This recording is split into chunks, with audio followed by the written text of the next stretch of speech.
আমরা হলফ করে বলতে পারি এদেশে আর কোনো জালেম পয়দা হবে না, ঠিক না? স্কুল কলেজ ভার্সিটিতে আল্লাহর এই কোরআনকে বাধ্যতামূলক করা হয়। আমরা মনে প্রাণে বিশ্বাস করি হাকিমুল উম্মত আল্লামা আশরাফ আলী থানভী রাহিমাহুল্লাহ বলেছেন, কোরআন শুধুমাত্র মুসলিমদের জন্য নয়, কোরআন মুসলিমদের জন্য যেমন দরকার, অমুসলিমদের নিরাপত্তার জন্যও কোরআনের শিক্ষার ব্যবস্থা দরকার।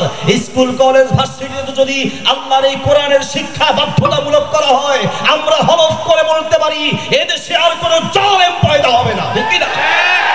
কাজেই দেশের নিরাপত্তার জন্য আর কোনো জালেম যেন মাথা উঁচু করে দাঁড়াতে না পারে, আমরা জোর আবেদন জানাচ্ছি কোরআনের শিক্ষা, নবী সাল্লাল্লাহু আলাইহি ওয়াসাল্লামের ইতিহাস, সাহাবাদের ইতিহাস স্কুল কলেজ ভার্সিটিতে বাধ্যতামূলক করা হোক। ইনশাআল্লাহ ইনসাফকারী মন্ত্রী তৈরি হবে, এমপি তৈরি হবে, চেয়ারম্যান তৈরি হবে, মেম্বার তৈরি হবে।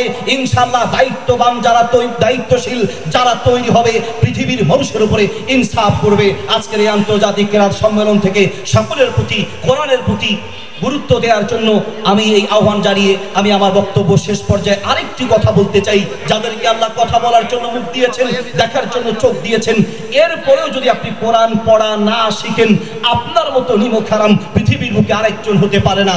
আমার একটা প্রতিবন্ধী মাদ্রাসা আছে, আপনারা গেলে দেখবেন 4টা শাখার একটা হচ্ছে প্রতিবন্ধী শাখা। সেখানে ওস্তাদ অন্ধ, ছাত্র অন্ধ, অন্ধ হয়ে তারা যদি কোরআন শিখতে পারে, মুখস্থ করতে পারে, আপনাকে কোরআন দেয়া সত্ত্বেও যদি আপনি শিখতে না পারেন, তো আপনার মতো নিমক হারাম কে হতে পারে? আল্লাহর সামনে কি জবাব দিবেন? নিজের বিবেকের কাছে প্রশ্ন করুন। জাযাকুমুল্লাহ খায়র, বারাকাল্লাহু ফিকুম, ওয়া আসসালামু আলাইকুম ওয়া রাহমাতুল্লাহি ওয়া বারাকাতুহু।